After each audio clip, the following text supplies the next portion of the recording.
Saeed and his mom didn't speak about his sexuality, but they did watch Oprah. Nate Berkus, the interior designer, was on the show a lot. Gay man, he was an interior decorator. And in, was it 2008? Whenever there was the huge tsunami in Oh, yeah. Indonesia, they were on vacation and he lost his partner. He suddenly had, kind of disappeared from the show. And, we kind of fall in love with this guy. He's a lovely person. And then he finally came back to the show months later. And it was this beautiful episode of him talking about, but he only used the word partner. Personally, I'd never seen a gay person talk about grief. And I turned to her and I was like, that is so, the way he spoke about his husband, so beautiful. And my mom looked at me earnestly and said, what are you talking about? That was his business partner.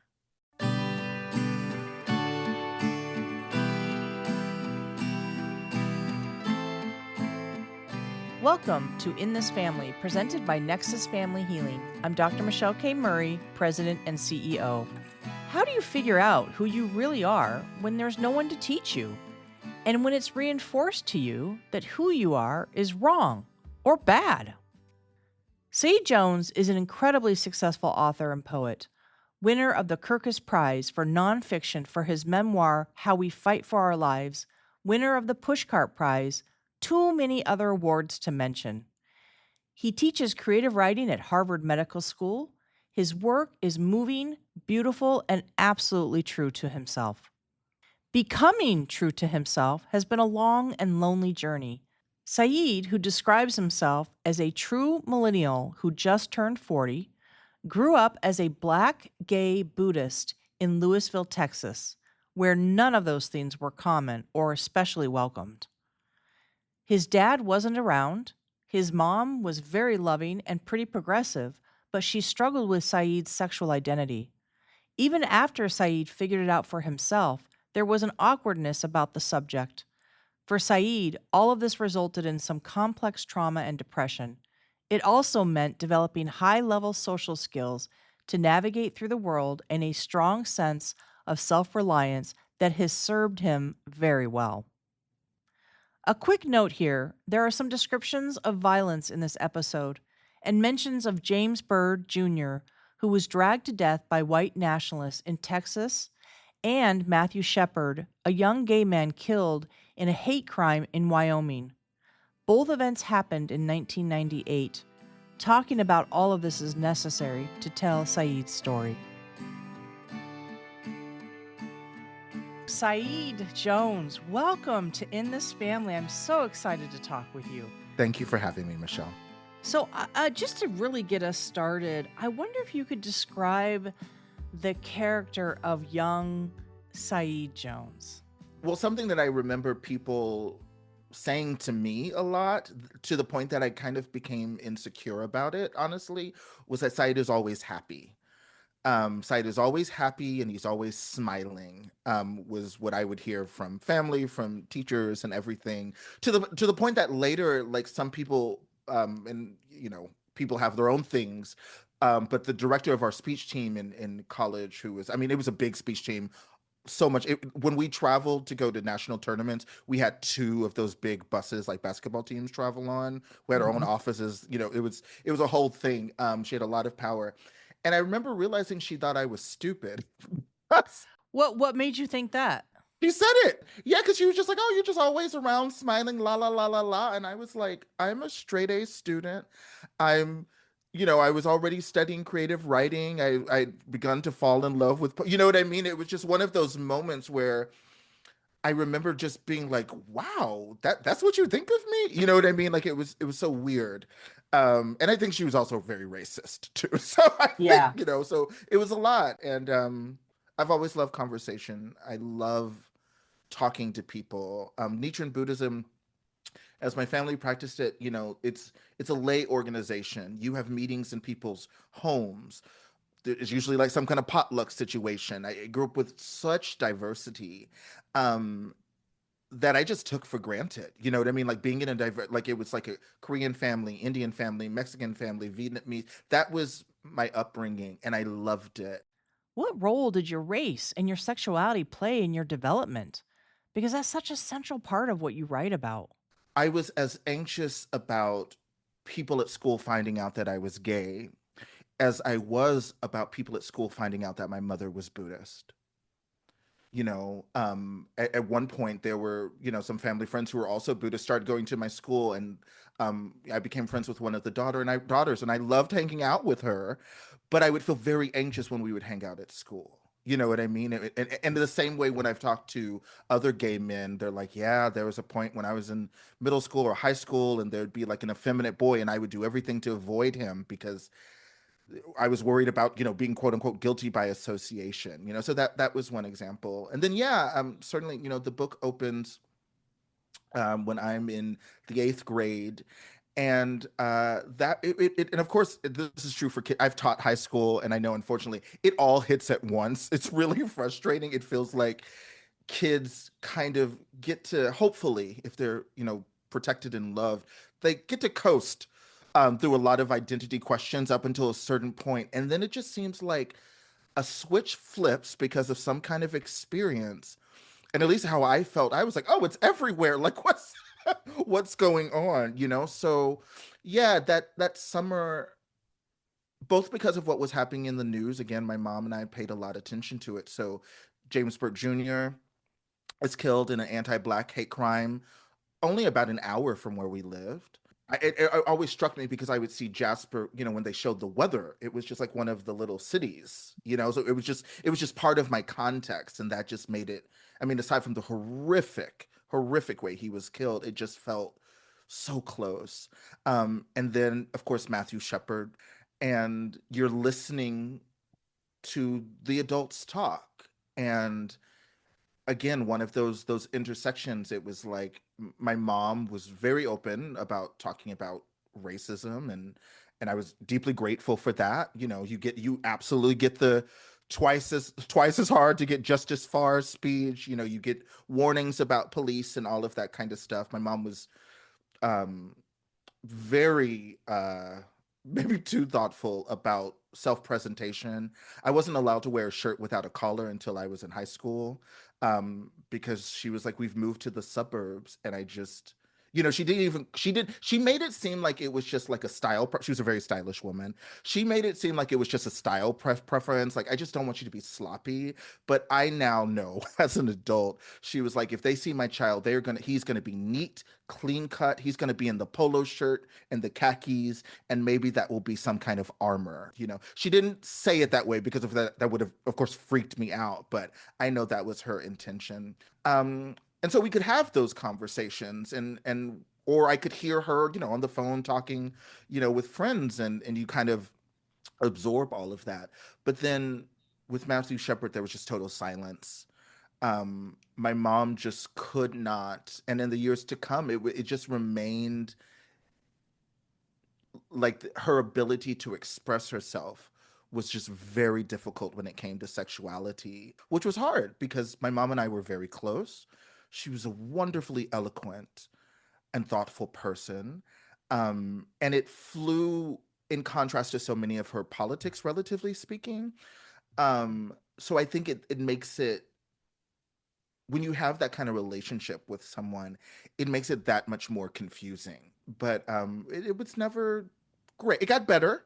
I came out to her my freshman year of college, and she was basically the last person I came out to, which I remember later that kind of hurt her feelings. But I was like, Yeah. hey, high stakes. I need some Yeah. dry runs here. Like, it's one of those things where you begin to realize, even as a young person, you're like, this actually isn't about you, mom. Like, this is this bizarre ritual that I now know I'm doing for the rest of my life, and I've got to make some calculations for my own sanity. And so I came out onto her kind of accidentally. I was on the phone just kind of blabbing about a joke with some friends and everything. And then she just started asking more. She immediately was like, well, what does that mean? And I was like, oh, well, I'm not in the closet anymore. My clothes are never in the closet. My dorm rooms were, I didn't realize in the moment that that was the moment, though Yeah. I'd been crying about it. I'd been having, you know what I mean? It was Yeah. in some ways all I thought about. And of course it just spills out. She kind of froze up. I could hear her, you could hear the like stricture in someone's body. And then she was just like, well, are you using protection? And I was like, that's where we're going with it. Like, Mhm. and I was like, yeah, of course. And she's like, are you? And I was like, yes, I'm using protection. She's like, okay, love you, bye. And then of course I remember it was like midday, it was like early afternoon. And by that evening, little freshman Saeed, I don't know what I was drinking, some kind of alcohol, crying on a friend's couch, it all hit me in part because she hadn't asked any question, not have you fallen in love? Is there someone special in your life? You know what I mean? Do you have a crush on, like the total, do you have friends? Have you been to a drag? What do you what do you know what I mean? Like it's hurtful when you realize in a lot of straight people's eyes there's a lack of imagination. I mean, I hear this, I think, listening to trans friends and trans people, where it's kind of like there's a type of person that will only ask them questions about their genitalia, and you're like, Jesus, I'm a Yeah. person. So I was pretty sad, but my mom being my mom, she called me. I could tell we were she was in Texas, I'm in Kentucky, and I know we were having the same experience that moment. And she called me frantic. And she said, oh my God, I forgot to say I love you. I love you. I love you so much. Wow. And I just want you to be happy. You can see her struggling to navigate it, even as she's saying something lovely. There's still like a bit of a rhetorical sleight of hand. There are plenty of young people who know they're gay, but are having a hard time facing that for themselves or telling others, and they might be feeling alone. What were you going through that other people might relate to? From my earliest fantasies, daydreams, crushes, it was always boys. I Yeah. wanted to be around fabulous women. And I remember for me, because this must have been high school, I think it was high school. Tyra Banks, of course, was like the model of the Mm. right. And she was, I think I still remember, she was on Sports Illustrated with like a pink bikini. I Yeah. mean, va, voom. I just thought she looked incredible. I Mhm. was proud. I was like diva, you know what I mean? But it genuinely hadn't entered my mind to perceive her in a sexual way. And so I knew that I was attracted to men, but I remember in that moment that was like a private turning point because I was like, "Oh, I tried dating girls and it was, we'd have a great time. We'd go to the movies but it was me going to the movies with a friend, and having a wonderful time. We would talk all night because I love talking to my girlfriends, you know what I mean? But it wasn't romantic. I Mhm. really just honestly had admiration for my girlfriends. But I realized it was a political decision. And I don't think people talk about this a lot because I'm choosing my words carefully because something that gay men, yeah, that gay men in particular have to confront, maybe other queer identities as well, but to be a man in this country, there is so much power. To be a straight masculine man, there is so much power. To be a straight masculine black man, there's less power, but there is power, right? To decide to come out, to decide to live your authentic self is the best investment in your future you will ever make. However, I would be lying if there isn't a trade off. I mean, at the time, this is so silly. At the time, I was like, but I want to be National Honor Society president. Like, I really felt, and I was right. I stayed in class That's on the night became, good. like, I was aware of, like, they would never, there were some girls who had come out and they had been ostracized. And certainly when it came any opportunity that depended on social currency, yeah. And then, yes, we see this. And I, quite frankly, as an adult, I'm actually really interested in gay white men because occasionally I see their rage at being so close to their straight white male peers, but not quite. I think being Mhm. so close to being on that level and not being there kind of can make people a little crazy, to be honest. Yeah. I didn't quite feel that, I'm like, I was like, look, I'm black in Texas. Like, I've already got a lot going on here, but yeah, and I guess that's the other one, that sense of like, do I want to take on another burden? And how did that live in you kind of growing up when you didn't have someone at the younger ages to talk to and process what you kind of knew who you were, but you knew you couldn't really talk openly with people about it. So, what happened with all that energy for you? I mean, honestly, that's probably the beginnings of me being an artist. I was always very creative. I loved writing little, I guess now we would call them like fan fiction. The Scream movies, I know what all the slasher movies kind of came out, Mhm. and I would go see these movies. And now, you couldn't pay me to watch these awful movies now. But I loved them. And then I would write stories based upon them. And then I started having crushes on boys. And in class, we learned about metaphors and we learned about similes. And I was like, Mm. how convenient. I learned about tense. I learned that Yeah, if you wrote in the second person, if I wrote a poem saying, I love you, you are so beautiful, a reader doesn't know who I'm talking about.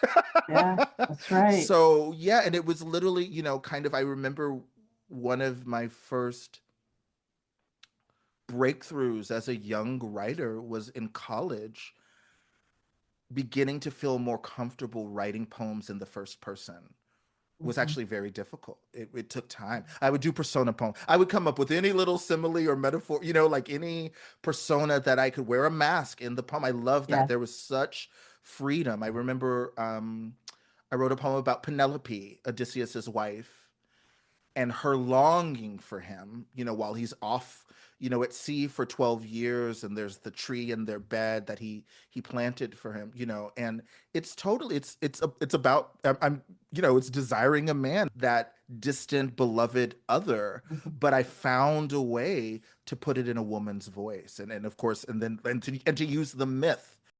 You mentioned wearing a mask, and you've written about that too. What other masks were you wearing besides knowing that you were gay? I mean, honestly, one mask in Texas that I it took me a while. This was probably the final boss of Mask, so to speak. I was angry. Growing up in Texas, honestly, part of what things going on right now in this country politically, it's very upsetting because it is so familiar. Mhm. And I've said to people, I'm like, they want America to be Texas. Like this is it. The only reason, the main difference culturally between the experience of being black and gay of Texas then and what I would sense what it would be like to be 13, 14-year-old black and gay now is they didn't gloat at the time because there was such an assumption of their power politically. Like things were so. I mean, even my school, it was a public school, but they still had people meet at the flagpole every morning to pray, and it wasn't questioned. One day at school, I showed up, and there were signs advertising. It had even had its first meeting. They were just like looking for interest in a gay straight alliance. No one said anything. There wasn't bullying. By the end of the day, all those signs had disappeared. There was just this powerful silence. It wasn't in your face. It was the air. And now it's like now people are like taunting, and I mean, to hear people bringing back the R slur, just things where I'm like, oh my god. And so I think that experience, and again the stricture, the holding it in. I think when I got to college, I was still in the South, but it was a little more liberal in colleges and all of that as far as it goes. My anger started to catch up with me. I was just furious to have had that experience. And then also, I don't think this is unusual. It's like I meet students and they take the first women's studies class and they're ready to burn the patriarchy down, Yeah, because it's really when you're kind of like it's everywhere. Oh my gosh, yeah. and I was a media studies student too, so I was really seeing, how all of this was connected, and it began to feel like claustrophobic. And when you say it's everywhere, I'm assuming, and I want to make sure that my assumptions are accurate, that you're not just talking about the marginalization of gay people, but it also seems like you would be talking about the racial marginalization as well. So when you say it's everywhere, it's the patriarchy, the marginalization, the homophobia, the racism, all of it. The year before I started at Western Kentucky University, there was a girl, and I was just thinking about her the other day. Oh my gosh. I believe her name was Katie Autry, and she'd met two guys at a party. We don't know exactly what happened. There was drinking involved. They ended up back in her dorm with her. She was sexually assaulted, we now know. and they set her body on fire. And Oh, one of the sons was sweet. very wealthy, and they both, I believe they both got away with it.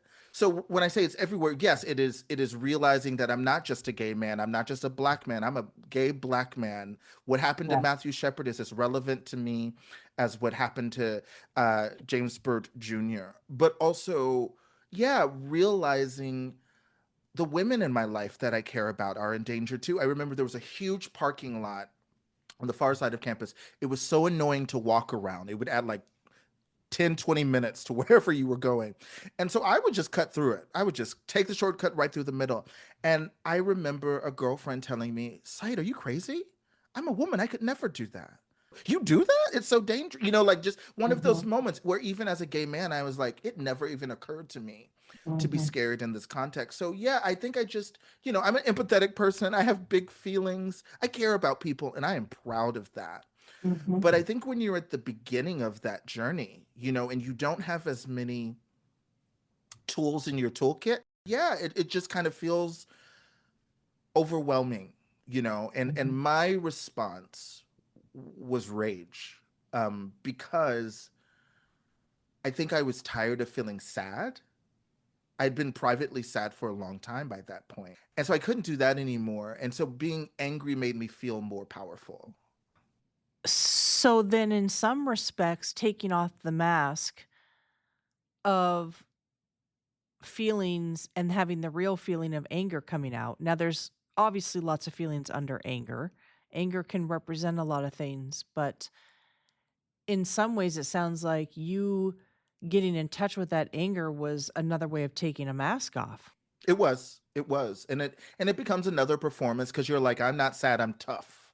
I'm not scared, I'm pissed. You know what I mean? Like there's still, and I teach creative writing now, and with my students, I'm like, something we have to confront is that part of the reason we write about our experiences is that there is an illusion that if we can write a compelling, coherent version of what happened to us, that we will have somehow defeated it, that we will have Mm. some kind of control over that trauma. And I'm like, I unfortunately have to tell you, no, that's not the case. You might have written a great essay, you might have written a great book, Yeah. but the work continues. It might be part of the Mm-hmm. process, you know what I mean? But writing is writing, therapy is therapy, related, but not the same.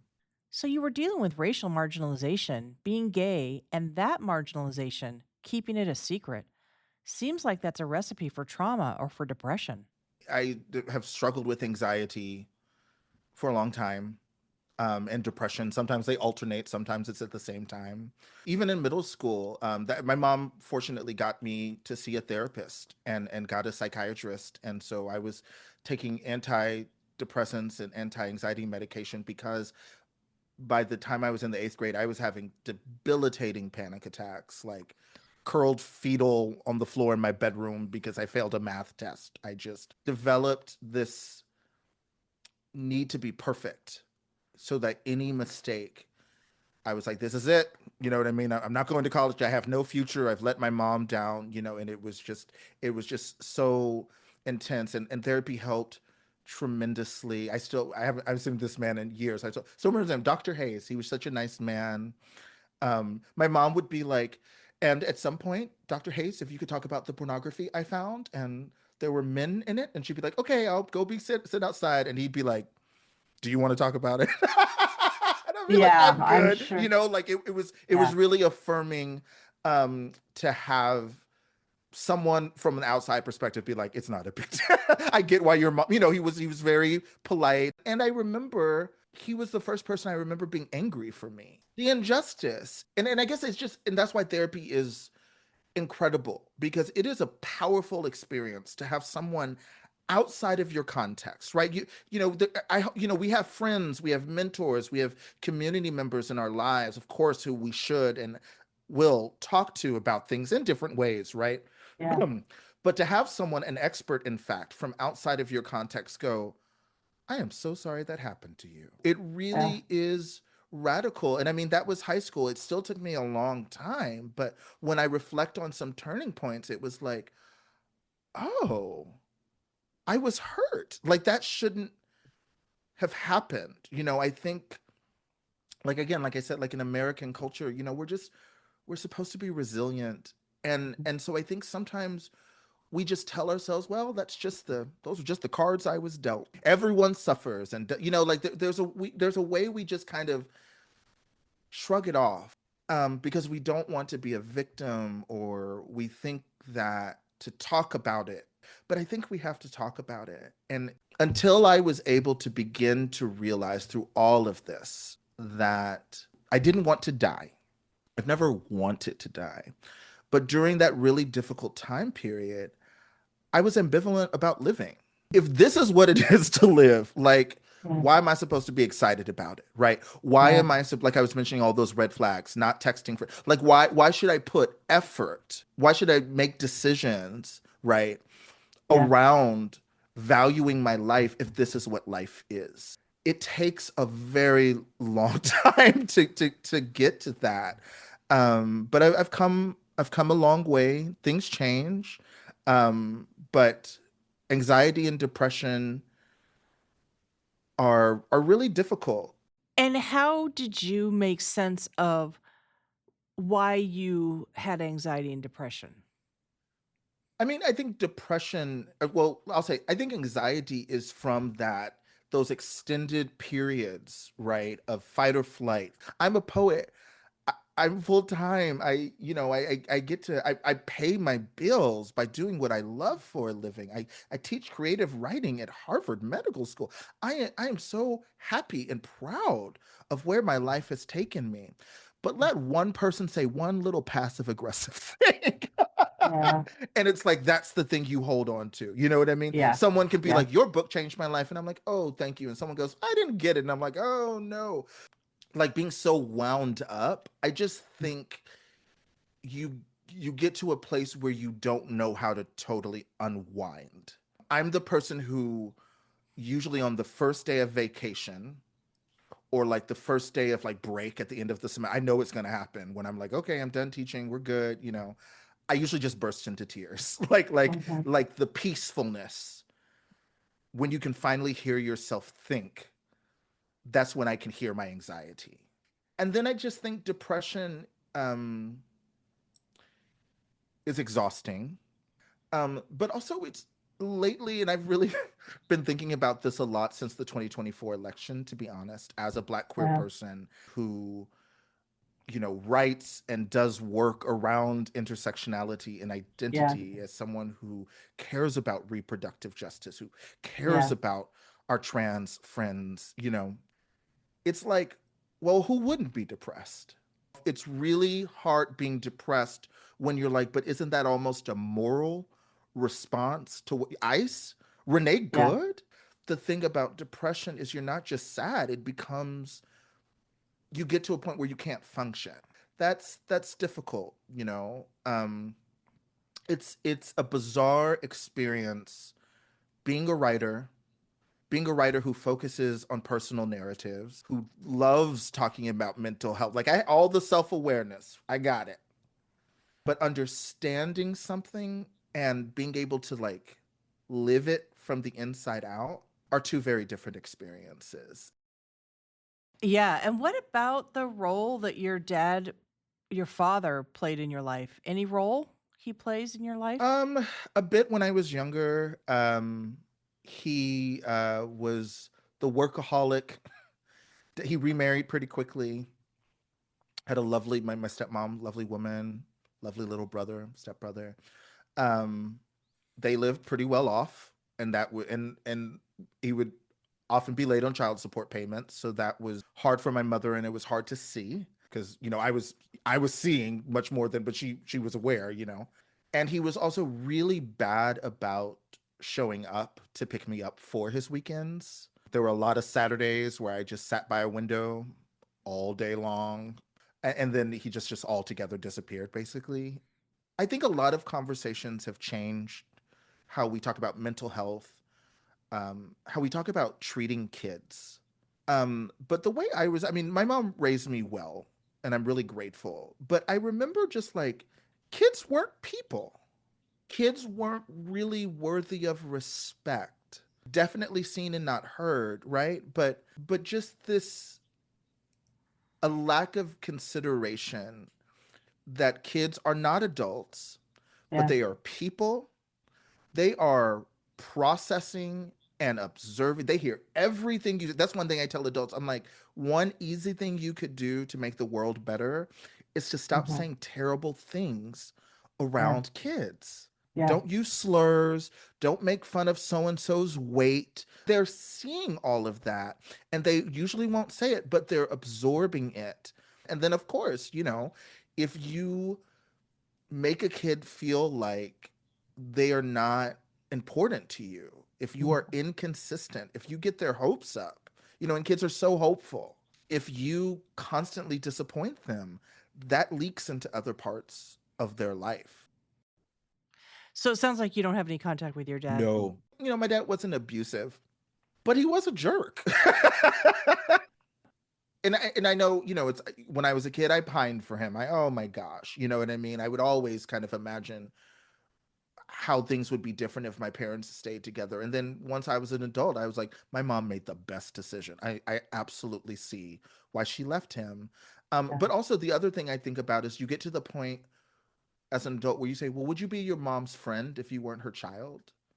And I say, Mhm. yes. Would you be your father's friend? No.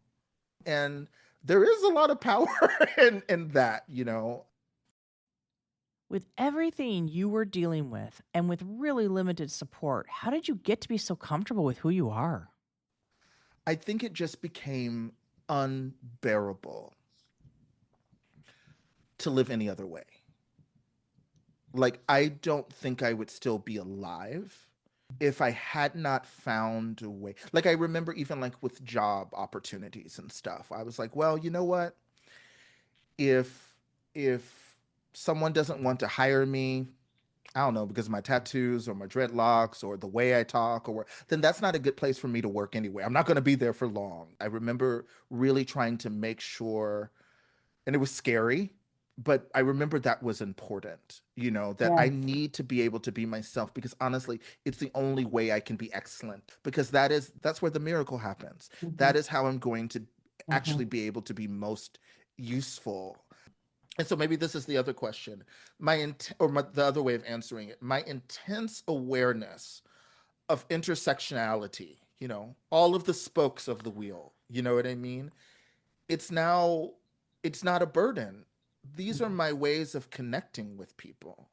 I'm proud that as a cisgender man, I can talk to trans friends and I can access parts of my experience that are different from theirs, but that connect. I'm proud that I can talk to women about rape culture and reproduction. You know what I mean? Like, having these experiences, caring as much about what does it mean to observe like a Black single mother die of heart disease in a country where there is an epidemic of Black women dying of heart disease. It's like, it's not, and that's why the memoir is how we fight for our lives. Because yes, I wanted to write about how I came into self, but also I wanted to acknowledge and examine how all the other people in my lives were struggling in their own way to do the same. And it's hard. It's not always a complimentary experience. And so I'm grateful.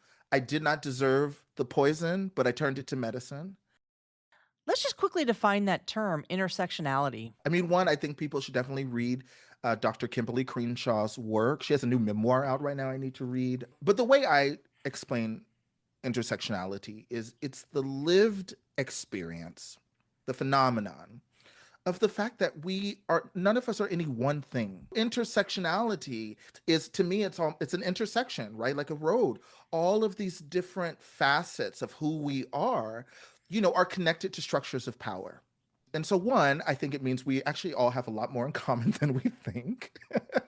But also, of course, intersectionality is why I say I'm Black and gay everywhere I go. There was a point when I was younger that some Black people in my life, straight Black people, would talk as if only white people were gay. Like, Oh, gay people were like Will and Grace yeah. up there in New York acting all, you know what I mean? Yeah. That, but Yeah. that there couldn't be a trans Black person from Dallas, Texas, Yeah. or a gay Black man from Dallas. You know what I mean? And it was like, Hmm. no, And then meanwhile, as I've said before, some of the most racist things I've ever heard in my life have been or sexist, have been in rooms where there are only gay men. Yeah. You know what I mean? Like all of that. And so it's like intersectionality helps people describe the experience of like, you can't choose which part of yourself you're all of it, all at the same time. It's a dehumanizing experience to be asked to choose. I want to ask about your mom. She passed in 2011. What has grief meant for you? Grief is very difficult. It is not like depression. I remember being Yeah. surprised by that. I was like, how could it be different? I remember saying I thought grief would be a river, and in fact it was an ocean. It's just so different. But I will say your question is very relevant, because the journey I went through with authenticity and learning to engage my whole self unapologetically, and understanding that none of this is linear, right? You don't just come out of the closet and now it's done. I'll never have to do it Yeah. again. You know what I mean? Like, there are reiterations. You can learn lessons about anxiety or self-hate, and then you take two steps back, and then Yeah. everything it's a process, and all we can do is try to give ourselves grace as we Yeah. navigate it as best we can with what tools we have at the time. The one thing I will say is that all of that informed my grief journey.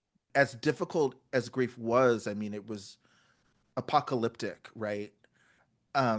Like my mom was like, grief is also different. You grieve different people in different ways, right? But I think generally Yes. speaking, there's like a short list of people in our lives where we're like, if something happened to that person, right, Yeah. it's Yeah, like the end of the world. And that was it for me. And I was 24. I was a baby. Yeah. yeah. Um, but I think I was able to grieve without shame. I was able to grieve in a queer way. Like, interestingly, like I feel grief is queer, right? It's not linear. It's fluid. It's a fluid Yeah. identity. You can, like I said, be fine for a couple of years, a decade even, and then you can smell some perfume, or see something that reminds you of the person you lost, and you might as well be back at the funeral. And then the next day you're fine again. It really, I think, it's kind of like you were asking about, like, learning to be my full self. When you are able to live authentically, I think it doesn't guarantee, but it increases the likelihood that you're able to experience other phenomenons and journeys in an authentic way. Because I guess because, like, grief, and like, Americans are not good at grief, right? Like, American culture, it's like, get back to Yeah. work, 2 weeks are Right. up. Why are you even going to the funeral? Do you even really know that person? Totally, you're like, oh my gosh. But I was like, no, I'm not ashamed. I am not ashamed of my grief. I love this woman. You know what I mean? And I'm sad, and I am going to let it all out. And I think that was a gift that I kind of was able to, I guess, give myself based on the work I had done already. Looking back at your childhood, when you are wrestling with knowing who you are, but knowing that you got to keep it tamped down, right? Avoid it, don't show it. What did you need from your mother and or other adults at that stage of your life? I love that question. Um, Intervention. I think it's important for kids, to have one of those moments. Like, this is where we talk about, like, allies. Like, what is that? Like, it's important for kids, for marginalized adults as well, right? To have someone with more power step up if they hear or see someone say something hurtful. And that's why I said, really, how adults talk. I think we don't we need to have a more broad conversation about that, um because it's the beginning, so the moment you were in the room with adults, and someone, let's say they're not even talking about you, um but they call some other boy a sissy, you know and no one Yeah. else in the room says anything. They agree or they don't say anything. And I think often how we abandon our young people are not the things we say, it's the things we don't say, right? It's the teacher Yes. walking into the room. And I taught ninth and 12th grade. You hear everything, we know everything those kids are saying to each other, you know? And so it's the teacher who walks in and pretends that they didn't hear the boys teasing that girl, you know, and just says, oh, everyone get your books out, you know, like it's business as usual. So those moments where there's not an intervention, it's the beginning of a child feeling that they're alone. It's the beginning of a child feeling, oh, I'm all I've got. You know, I'm in a room of adults who are supposed to understand the world as they say it and everything. And they all just agreed that hurtful thing was normal. And I don't like it, but I'm on my own with it. And so yeah, I think it would have been really powerful, you know, for my mother or my grandmother or something, you know, to like speak up. Um, and I know that because as an adult, I had this amazing experience a few years ago. I was at a book festival after party. People were getting a little sloppy with the you know the fancy cocktails, and I was dating someone, and it was this writer I don't even know, um, from another country, and he started asking me just like really invasive questions about my dating life, and uh, uh, Andrew Sean Greer, wonderful novelist. He won the Pulitzer Prize for his book. I will always praise Andrew's name because Andrew was standing there when this happened as I was just kind of, uh, and Andrew turned to this person and said, "We don't do that here." Ooh. It was like a light, we don't, and he smiled, "We don't do that here." And then changed the subject. Ah, It was so radical. Wow. wow. And so I'm forever Yes. grateful to Yes. him. But imagine if we did that for our kids. We don't Yes. talk about Yes. people's bodies. We don't do that. And I just remember he smiled, Yeah. and it was just like this great way of like de-escalating. Everything doesn't have, that's the thing. I feel like people, the question of being an ally, I think, and I get it, you know, you're on the subway and some guy is saying something to a woman and you're like, oh, okay, here we go. You know, I think we get in our heads that to be an ally means there's going to be a fight. And maybe, I don't know, push comes to shove sometimes. I'm not going to act like that isn't a possibility. But what I saw in his smile was confidence and joy. It was like he was reminding that person of their better self. You know, it wasn't don't do that, Yeah. you don't. It was like he Yeah. kept that person kind of in this, and we kept talking to him. You know, it wasn't like, okay, now we're gonna leave. There was no shame, which is really interesting. It was just, we don't do that here. And you're a part of we, right? So come on. And so I think if we can do that as adults, it's powerful. Right. Men need to do that with you know, their men. I hear how men talk in barbershops when there are no women around. My gosh, you know. And yeah, again to your question, for kids, I think that I don't know what it would have changed, but it would have changed a lot, because those are the kinds of experiences that tell you you're not alone, that give you hope, Mhm. right? And quiet the that anxious, frantic voice in your head that's telling you, you know, all of the worst things about yourself.